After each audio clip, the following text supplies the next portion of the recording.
Bienvenidos a otro episodio, a otro capítulo de su podcast Finanzas e Inversiones con Andrés Vicencio y quien les habla Esteban Castes. Hola gente, ¿cómo están? Estamos grabando un martes a las 8:30 casi de la mañana.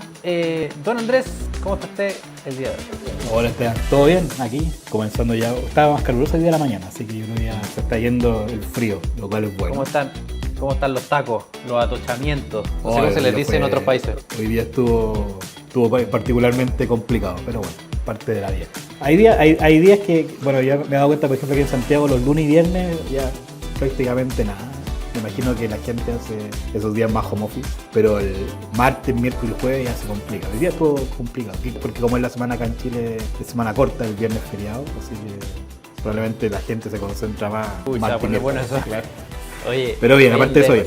Qué bueno, me alegro. Oye, el día de hoy vamos a conversar un poquito de preguntas que me han hecho nuestros queridos auditores, no solamente quienes escuchan el podcast, sino también a quienes que me envían mensajes por redes sociales, especialmente Instagram, que me han consultado harto con respecto a qué estudiar para poder tomar mejores decisiones con respecto a sus inversiones. Por ejemplo, me han dicho, oye, ¿qué leo para poder acercarme a lo que es Warren Buffett, por ejemplo? O qué cosas podría estudiar pensando en manejar dinero o mi propio portafolio en el largo plazo y no buscar una asesoría en particular, por ejemplo. Entonces, me gustaría que enfocáramos el capítulo del día de hoy como en qué opciones, qué alternativas tiene uno para poder ir en esa dirección. Me parece.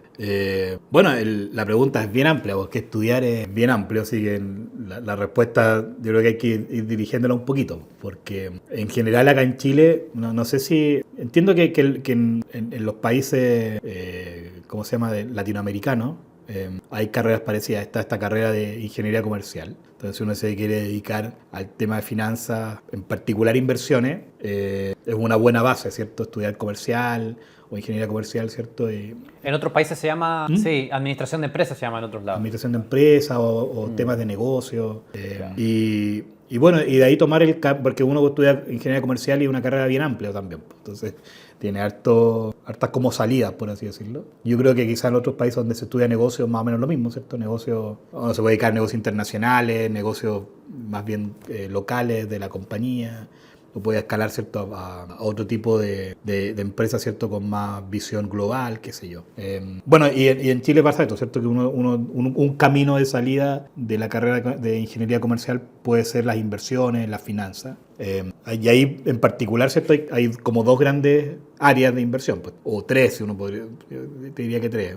El primero más bien es más general, que es la economía, ¿cierto?, economía e inversiones. ¿Qué es por donde te fuiste tú, po? Claro, después está la parte de inversiones per se, y quizá hay algunos programas acá en Chile que entiendo dan cursos de derivados y cosas de valorizaciones que son más específicas. Y lo otro tiene que ver con más bien con balance de compañías, analizar empresas, o valorizar empresas. Claro, la contabilidad de la compañía, para poder hacer, ¿cierto?, el día de mañana tener un grupo de empresas y poder hacerle seguimiento, ¿cierto? Diría que esas tres grandes áreas uno podría... O sea, una vez que toma el camino de finanzas, como que avanza un poquito y se vuelve a dividir en tres, y puede ser un buen punto de partida para aquel que se quiera dedicar como a trabajar en esto, así como muchos de los analistas que hay en el mercado, ¿cierto?, que estudian algunas de esas carreras, ¿cierto?, y se dedican a esto. Ahora, si evidentemente uno no tiene tiempo para hacer esto, o sea, no sé, pues ya estudió otra carrera o básicamente está más adulto, ¿cierto? Y obviamente a partir de una carrera universitaria, no sé, a los 40 años. Hay opciones, ¿cierto? Uno siempre hay cursos en... están estos diplomados, ¿cierto? Hay bastantes diplomados de inversiones. Me he dado cuenta últimamente en ¿cómo se llama? Y con Claro, tienen diplomados o tienen estos... se me olvidó el nombre ahora, el Magister, ¿cierto? Claro, MBA, que pueden ser, por ejemplo, es una buena forma de estudiar, entre comillas, lo mismo de finanzas que uno ve en comercial o en negocios, pero condensado, ¿cierto?, en un año y medio, con la ventaja de que uno hace redes, ¿cierto?, con otra gente, tiene contactos de otro tipo y te puede servir, ¿cierto?, para poder avanzar por ejemplo, si eres emprendedor, ¿cierto?, poder tener alguna oportunidad de negocio, qué sé yo. Pero así como el primer digamos, nivel de estudio, te diría que bueno, si estás partiendo tu vida estudiantil, quizás, y te gustan las finanzas, bueno, ándate por esta línea de estudiar comercial, ¿cierto? Y tomar alguna beta de finanzas ya al final de la carrera. Y lo segundo es, bueno, si ya estudiaste otra carrera, no sé, pues, abogado, médico, lo que sea, pero te gustan las finanzas, están los diplomados, están los MBA, que pueden ser una buena alternativa, los magíster también, aunque los magíster generalmente son un poco más difíciles, ¿cierto? En términos de complejidad. A veces no sé, para los 40 años, a mí me pasa, uno ya no está con ganas de estudiar matemáticas y hacer cosas complejas en matemáticas, entonces quiere algo un poquito más light. O más al Esa hueso. etapa ya pasó, pues ya pasó la etapa de la matemática. Entonces puede ser un MBA puede ser una buena solución para eso, si es que uno nunca estudió comercial, ¿cierto? Estudió finanzas en la universidad. A mí me Oye, preguntaba pero algún amigo si estudiar MBA cuando estudia comercial, y no sé, tengo mis dudas ahí, no sé qué opinas tú. eso justo te iba a preguntar eso. ¿Qué opináis con respecto a como el retorno de la inversión de un MBA? Porque sé que, o sea, la visión que tengo yo, por ejemplo, es que es muy bueno en networking, pero no necesariamente aprendéis algo más si es que ya venís como la formación de comercial o, en mi caso, que comercial y con magíster en finanzas. Yo creo que no tanto, no porque los programas sean malos, sino que al contrario, yo creo que los programas para poder nivelarte son muy buenos. Pero para uno que ya estudió finanzas o estudió economía, ¿cierto? Y me da la impresión que lo mismo que te pasa a ti, ¿cierto? Que el MBA es más como para hacer redes, ¿cierto? Tener más contacto con otra gente, otras compañías. Sobre todo cuando Claro. son buenos MBA, ¿cierto? Y va gente de buenas compañías. Porque convengamos que hay buenos y malos MBA, ¿cierto? Aquí no vamos a colocar ninguna nota a ninguno, pero Ninguna también uno tiene que camiseta. hacer el trabajo de investigar, ¿cierto? Preguntar, meterse por último al chat GTP y preguntarle opiniones sobre los MBA que hay en Chile, por ejemplo, o en cualquier parte del mundo, y hay ranking, hay un montón de cuestiones. Pero claro, entonces a los buenos MBA va la gente buena, pues, gente buena, de buenas empresas, entonces si uno quiere hacer buenos contactos, quizá tiene que apuntar a los buenos, ¿cierto? Pero yo honestamente no veo mucha... O sea, esto lo digo como opinión mía de lo que observo trabajando ya varios años en esta industria.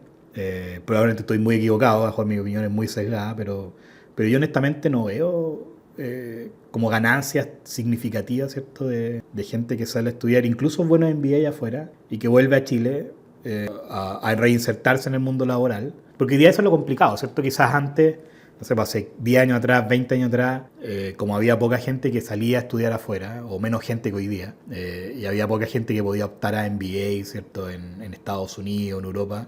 Entonces, claro, volver con un MBA de esa universidad era como un sello de calidad importante. Pues entonces, reinsertarte en el mundo laboral era relativamente más fácil. Hoy día me da la impresión que no es tan fácil. Yo conozco varios amigos que como que no han, o no han querido volver porque no pueden encontrar, ¿cierto? En Chile un mercado laboral o un puesto laboral, ¿cierto? Más acorde a sus expectativas. Y ahí me da la impresión que, como tú decías, el retorno de esa inversión no es tan positivo, o al menos no en el corto plazo. Algunos vuelven, ¿cierto? Y hacen más o menos lo mismo que hacían antes de irse. No sé, es complejo. Yo creo que el hecho, como hay ya se ha masificado tanto el tema, y hay tantos MBA, me refiero a gente con MBA o gente con estudios afuera, me da la impresión que ya no es tan fácil que ese retorno sea positivo en el más corto plazo. Que es como la curva J que hemos hablado de los activos alternativos. Uno Claro. invierte, ¿cierto? Está siempre negativo, y claro, entonces el momento en que la cosa empieza a ponerse positivo, yo creo que ya pasó, se va como cada vez corriendo más el tiempo. De hecho, sí, pues, yo recuerdo, creo que alguna vez conversamos, alguna vez te pregunté, oye, pero ¿por qué no te hacís, por ejemplo, certificaciones? Porque hay certificaciones internacionales que ya vamos a hablar un ratito más, pero por ejemplo, ¿por qué no te hacís la certificación del CFA o que es como de la certificación internacional de analista financiero, o la del CAIA, que es la versión alternativa? Porque al final los portafolio managers internacionales generalmente les ponen en su LinkedIn tipo CFA, CAIA, y eso es como una... Se podría decir que es como una condecoración, ya como una medallita de yo soy de los buenos de la industria. Sí, o sea, ¿por qué no lo he hecho yo, es cierto? ¿Sí? Porque honestamente para mí, bueno, no sé si te lo he contado, lo puedo contar acá, pero para mí en particular el magíster, yo hice un magíster de economía en la Católica, en la Universidad Católica. Y en ese magíster para mí fue como una especie de servicio militar así ultra intensivo. O sea, la pasé mal, o sea, estudié muchísimo, Tú tenías como profe a Rodrigo Vergara, me habías contado, ¿no? No, a mí no me hizo clase él, fue profe del magíster, pero sí había profes muy buenos, ¿cachai? Y profes que eran muy exigentes. Yo estuve en una etapa, y hoy día hago clases y los alumnos, claro, las universidades son más pro alumnos. Yo no tuve esa etapa del pro alumno, estuve al final al revés, pues tuve como la etapa donde éramos como anti, o sea, la idea era como hacer la vida difícil al universitario y nos hacían bien difícil la vida en el magíster. Entonces, o sea, honestamente una vez le contaba a un amigo que honestamente yo las cosas que yo aprendí en la universidad, en el magíster y en la universidad en el pregrado, ya no las ocupo mucho. O sea, si tú me preguntáis, de repente me preguntan cosas de, no sé, pues de finanzas, de contabilidad, que no tengo idea, ¿cachai? O sea, no me acuerdo, no, hace más de 15 años que no veo esas cuestiones, entonces no. Muchas de las cosas que vi en el magíster, ¿cierto? Tampoco las ocupo en el día a día. Algunas sí, pero a mí sí algo que me dejó el magíster por la rudeza con la que me tocó estudiarlo, fue que uno aprende la capacidad de poder aprender, valga la redundancia, cualquier dificultad o cualquier problema que se te pone en la vida. Entonces, si hay que aprender de inversiones en cierta parte, uno ya sabe cómo investigarlo, ¿cierto? Cómo estudiarlo, cómo entenderlo, tener las herramientas básicas para poder leerte un paper, ¿cierto? Y entender el paper. Obviamente hay papers complejos, papers no tan complejos, pero entonces como que yo ya hice el magíster hace ya varios años atrás. ¿Cuándo lo hice? En el 2010 lo terminé. Claro, 15 años, más de 15 años. Y no sentí la necesidad de volver a estudiar algo, porque también las cosas que hay sobre la mesa, ¿cierto? Son, o las cosas que veo, que podría profundizarlas siempre, obviamente siempre uno podría profundizar, o son cosas que vi en algún momento que hoy día ya no me acuerdo mucho, como pasa, por ejemplo, con el CFA, y que no me interesa verlas de nuevo, ¿cachai? Porque no las ocupo en el día a día, porque honestamente no le veo mucha gracia personalmente, ¿cierto? Al rango de CFA 1, 2, 3 No, porque siento que es más o menos lo mismo que vi en su momento, pero no me genera ninguna diferencia. Y honestamente aquí en Chile, creo yo, por lo menos a mí me pasa cuando contrato gente, ¿no? Uno no anda mucho preocupado de si hizo el CFA o no. Sí creo que es una buena alternativa para gente que quizá, por ejemplo, no tiene magíster, solamente hizo el pregrado, ¿cierto? Y quiere como diferenciarse. Puede ser una buena alternativa para poder estudiar si es que uno no tiene plata, ¿cierto? Para irse para afuera, porque cuando uno se va para Estados Unidos, por ejemplo, no solamente tiene que pagar lo que va a estudiar, sino que además tiene que pagar la vida, ¿cachai? Tiene que dejar de trabajar. Entonces la gente que quizá trabaja y quiere como diferenciarse un poquito más puede ser una buena alternativa, pero honestamente a mí me pasa, yo al menos cuando contrato gente no ando preocupado si tiene CFI 1, 2 o 3, sino que más bien que estudió, ¿cierto? Cómo le fue en el pregrado, ¿cierto? ¿Cuál es su ranking de notas? Si es que es una persona recién salida de la universidad. Y si no, uno está más preocupado de la experiencia, qué es lo que hiciste, cuáles fueron tus logros en la empresa en la que estabas, y por qué te estáis saliendo de donde estabas, ¿cierto? Te sentiste topado, o sea, sentiste que esto no es lo tuyo, o en realidad la empresa te estaba como invitando a salir, ¿cierto? Estas cosas uno trata de averiguar, y no necesariamente si estudiaste CFI 1, 2 o 3. Claro, totalmente. Cacha que por mi parte yo estudié comercial. Comercial al final te sirve para todo, es como un mentoratum por decirlo así. Claro. Si quería emprender, tenéis los conocimientos básicos para ya empezar a armar una empresa y saber qué áreas tenéis que formar. No sé, por ejemplo, la base de contabilidad también te puede servir un poquito. Pero si queréis dedicarte a inversiones, yo creo que la segunda patita que tuve yo al menos, que uno salía con el magíster en finanzas. Entonces el magíster en finanzas te enfocaba en esa parte que te faltaba de comercial, que te enseñaban, ok, cómo funciona el equity, cómo funcionan las acciones, cómo llegáis al valor del precio de una acción. Teníais también, por ejemplo, renta fija que hemos hablado en otros capítulos, por ejemplo, cómo funciona un bono, cómo calculáis los cupones, dependiendo de distintas circunstancias. Entonces uno tenía que hacer la tabla de desarrollo, ¿cachai? Y ahí entendía y maduráis más cómo funcionaba la clase activo. Después, por otro lado, tenía ahí algunos como otros cursos que te ayudaban, por ejemplo, con alternativos. Y también derivados, que también derivados es un área súper compleja también dentro de las inversiones. Entonces, como que toda esa formación te iba ayudando a entender cómo funcionan las inversiones. Ahora, Pero todo eso que mencionaste es parte del programa de los CFA, ¿cachai? Claro. Y ahí vamos a entrar precisamente en la parte del CFA, porque me tocó la experiencia de que yo estuve ahí en la disyuntiva. Pues yo estuve en la disyuntiva y de hecho me inscribí y recibí los libros del CFA 1. Pues. y resultaba que el CFA 1 era básicamente el Magíster de nuevo. Magíster de nuevo, que veíais todas estas cuestiones y aparte veíais, por ejemplo, un capítulo que era exclusivamente a ética y como responsabilidad, como responsabilidad, no sé si empresarial o en inversión al menos, como no hacer cosas truchas, por decirlo así. Entonces le agregaban otro... y la parte de contabilidad, claro, era como más internacional porque esta cuestión era una certificación internacional, entonces al final te pasaban también contabilidad que se usaba internacional, la cual de repente es distinta a la que se ocupa a nivel local, ¿cachai? Esa era un poquito la diferencia. Mira, expliquemos un poquito de lo que es el CFA en caso de que haya gente que esté interesado. Pero les adelanto un poquito que al final deseché ese camino porque al final mis planes cambiaron con respecto a lo que quería hacer. Entonces, en el caso del CFA, es una certificación que en la cifra, el acrónimo se llama Chartered Financial Analyst. Entonces, te certificáis de forma internacional como analista financiero. Entonces, tiene 3 niveles, cada uno con su complejidad, pero partís con el más básico que tiene que ver con los que les comentaba, que es equity, renta fija, etcétera, etcétera, etcétera.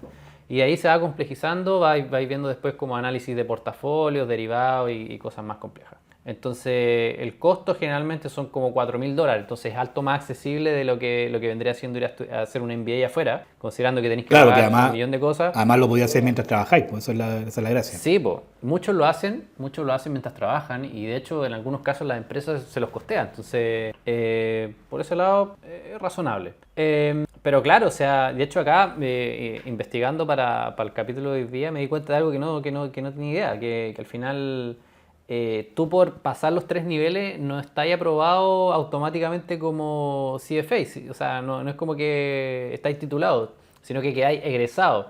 Y la forma para poder optar al CFA como tal, como 100%, es que tenéis que tener entre 2 y 4 años de experiencia comprobable en inversiones. No solamente haberlo pasado, sino que hay como egresado. Ahora, hay gente que lo pone en su LinkedIn como apenas cuando pasa el primero, lo pone como CFA, pero claro, o sea, eso no correspondía según los estándares de esta institución, que es sin fines de lucro, supuestamente. Entonces, yo me inscribí y en algún momento mis planes cambiaron y deseché totalmente esta opción, pero hay gente que sí le importa... Te va a viajar por el mundo, ¿no? No lo quería decir, pero sí, pues estuve fuera como 2 años más o menos, viajé sin parar 10 meses y estuve viviendo 1 año en Australia, entonces no tenía mucho sentido ponerme a estudiar el CFA mientras viajaba, entonces claramente... En las playas de Asia no te iba a servir. No, pues probablemente no. Entonces, oye, otra curiosidad que quería mencionar es que encontramos el link en un análisis súper interesante. No sé si lo queréis contar tú, Andrés, con respecto al... No tengo aquí el... Ya, verá. Yo les voy a leer un poquito para no equivocarme con respecto a los datos, pero CFA, como es una organización sin fines de lucro, igual la plata que le entra por las insignias de estos analistas certificados, las van administrando como un portafolio en sí. Entonces, dentro de las cosas de los credos que profesan es que la inversión pasiva es superior a la inversión activa. Entonces, el análisis que hace es que desde una cierta fecha, que creo que es más o menos como el 2012, hasta el 2024, si uno compara la rentabilidad que han tenido con respecto a otras alternativas de inversión, por ejemplo, un índice global 60-40, 60-40 renta fija, o por ejemplo un índice doméstico 60-40 también, se han quedado atrás por cerca de 1,3 y 3,4% cada año. O sea, no se entiende cómo los expertos de la industria, que supuestamente son los mejores de la industria, con su portafolio propio, ni siquiera le ganan a estos índices. O sea, y esto me llamó bastante la atención porque yo no tenía idea que pasaban estas cosas. Entonces, yo te pregunto, Andrés, ¿qué explicación le encontráis a esto? O sea, ¿cómo es posible que gente que está full capacitada, que es la mejor de la industria y todo, supuestamente, cómo es posible que se sigan dando estas cuestiones? Que pase esto, digamos. Bueno, yo creo que para ser, ¿cómo decirlo? Para ser buena persona con esta evidencia que tú mencionas. Yo creo que obviamente la respuesta de punto de inversión es, como lo hemos conversado antes, porque son distintos objetivos de inversión, ¿no? Entonces, los índices que compara, que creo que era un portafolio balanceado, no me acuerdo muy bien. Sí, son balanceados. Entonces, claro, quizás son objetivos distintos y eso explicaría por qué los retornos son distintos. Pero ahora también convengamos, a mí me pasa, ¿cierto? Que no necesariamente por estudiar más uno tiene mejores capacidades para invertir, ¿cierto? Eso, es más, esto es una experiencia de la vida, ¿cierto? A mí me ha pasado que mientras más uno estudia, uno más conservador se vuelve, porque conoce los riesgos que hay de invertir, por ejemplo, en derivados, ¿cierto? Las cosas que hemos comentado antes, Claro. conoce los riesgos que hay de apalancarse, como lo veíamos hace un par de capítulos atrás. Entonces no lo hace, pues. Entonces tiene más resguardos de inversión y por tanto se vuelve más conservador, pues. Incluso siendo perfiles de largo plazo, uno debería pensar que son más agresivos en inversiones. Aún así, uno es más conservador, ¿cierto?, entre comillas, que lo normal. Entonces, quizás por eso a ti mismo el desempeño, ¿cierto?, histórico de esa gente que estudia mucho, que en el fondo se vuelve más conservadora, es muy distinto, ¿cierto?, a otro tipo de estrategia. Pero claro,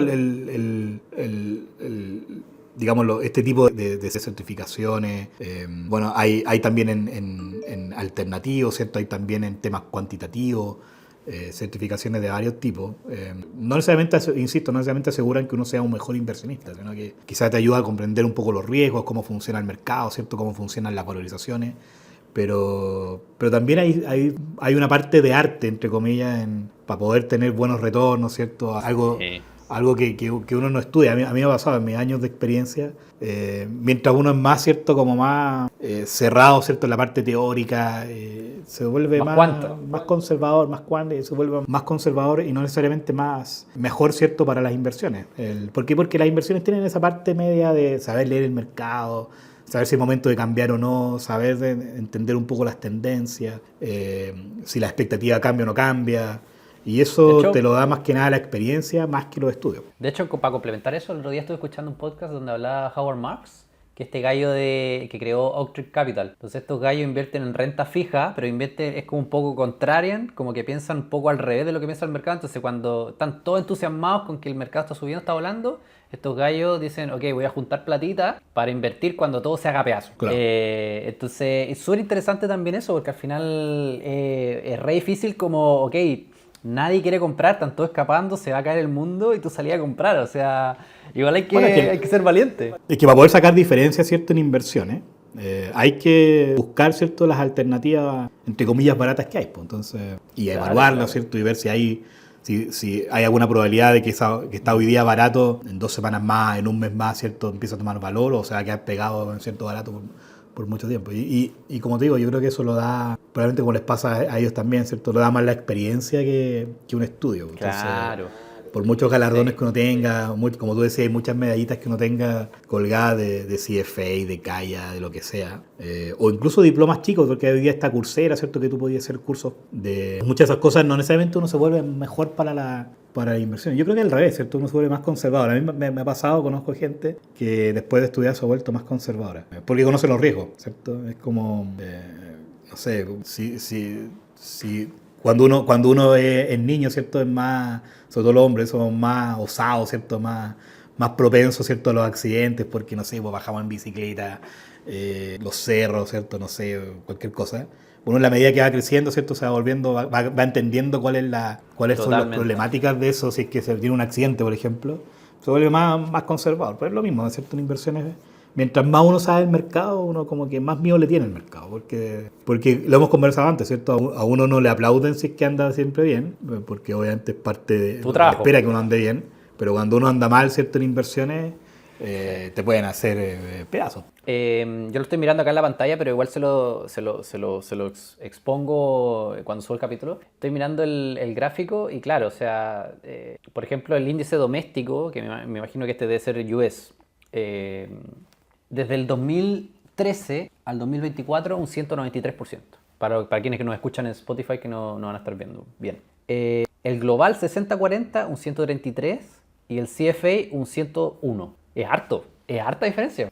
Sí. Bueno, yo creo que pasa por eso. Yo creo que no es bueno colocarle calificativos si son buenos o malos para las inversiones. Yo creo que son distintos horizontes y probablemente, como uno sabe más, ¿cierto?, son más conservadores que el resto. Entonces, porque el índice doméstico, si son las acciones americanas, no me acuerdo muy bien qué decía, Pero obvio, las acciones americanas tienen un nivel de riesgo altísimo, pues, entonces no conversa con el nivel de riesgo de... Después de la guerra somos todos generales, ¿cierto? Después de la guerra es fácil decir, tú lo hiciste mal, ¿por qué hubo este índice? Cuando uno mira estos índices ex post, ¿cierto? Después de la guerra somos todos generales, pues, entonces Sí, por supuesto. es fácil decir este lo hice bien, este lo hizo mal. Lo importante es cuando estamos ahí en la trinchera, ¿cierto? La pregunta es ¿qué hacemos?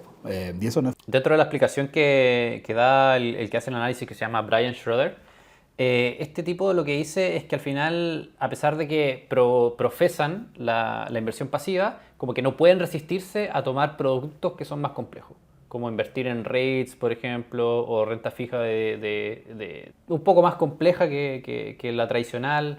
Entonces como que lo enfoca dentro de esa arista como para tratar de buscar una explicación de por qué tienen un desempeño que es diferente a estos portafolios 60-40. Oye, Andrés, otro tema que quería tocar es que al final esto tiene las inversiones. Lo bonito es que de repente hay gente que no tiene preparación y de repente tiene años extraordinarios. Por ejemplo, no sé, alguien que haya invertido solamente en acciones chilenas durante este año, pucha, arriba de un 30%, pero si lo comparé con un fondo balanceado, oye, tu fondo no ha rentado nada, pues. Pero claramente son riesgos distintos, estáis comparando cosas distintas, pero igual, para una persona que no sabe mucho, igual existe el factor suerte. Lo difícil es mantenerlo durante el tiempo.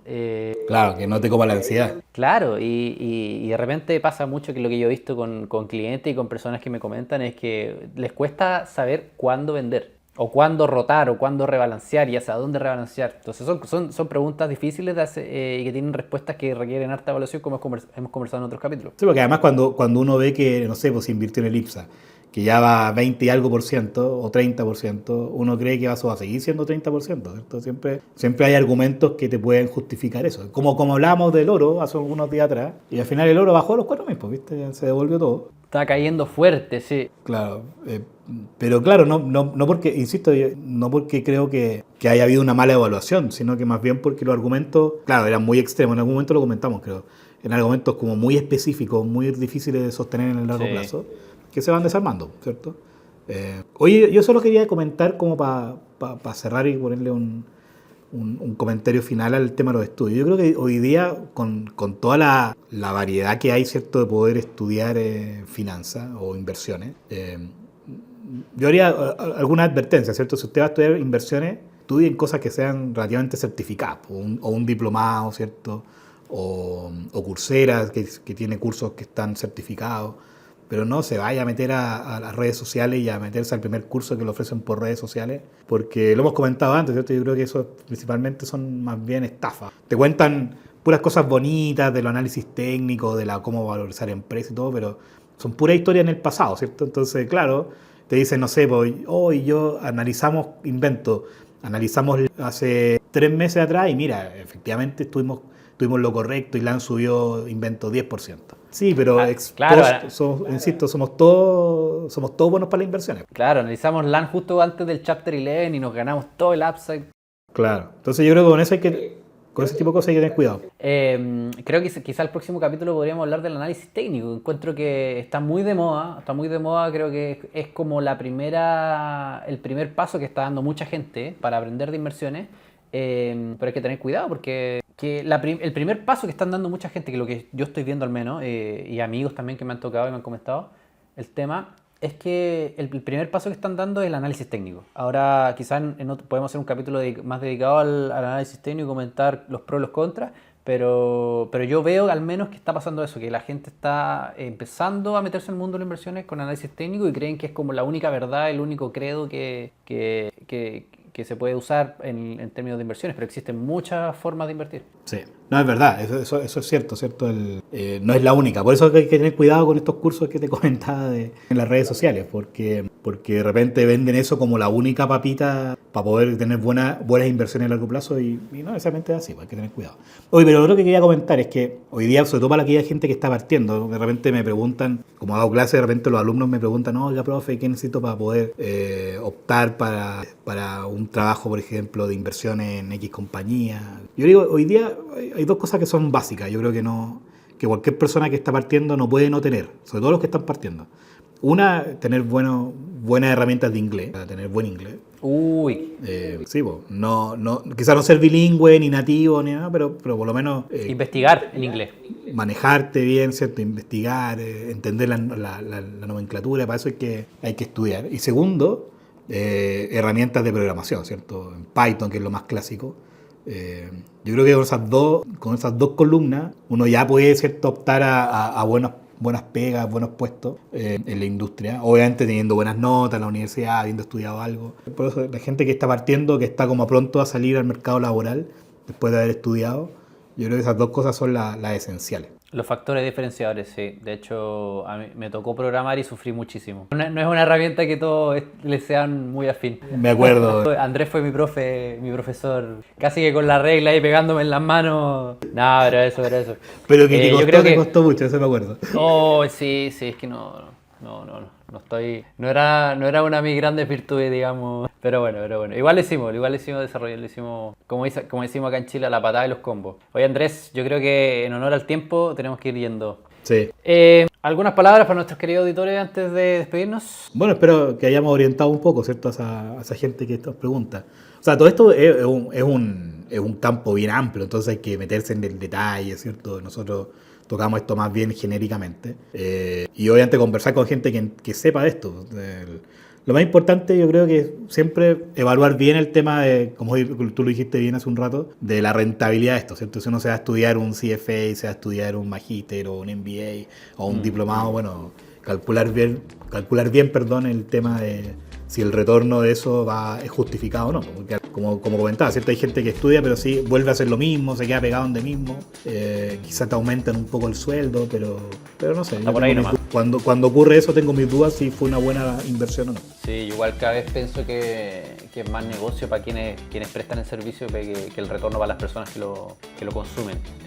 Bueno, y por otro lado, decirle a la gente que nos escucha que está empezando a entusiasmarse con las inversiones que le den nomás, que por favor que partan sobre todo con la parte teórica para entender un poco cómo funcionan los activos y todo, porque o si no uno cae mucho como en tratar de comprar y vender según las noticias, y eso no es como la esencia en sí de las inversiones. Entonces terminan haciendo un poco más de trading que otra cosa, y no es la idea, porque al final son tus recursos y la idea es que tú sepas administrarlo de la mejor forma posible. Así que eso, nos estamos viendo. Buen día, nosotros estamos terminando, estamos en mañana, así que buen día. Buen día ya. Sí, ya. Bueno, nos vemos. Que estén muy bien. Nos vemos la próxima semana. Chao.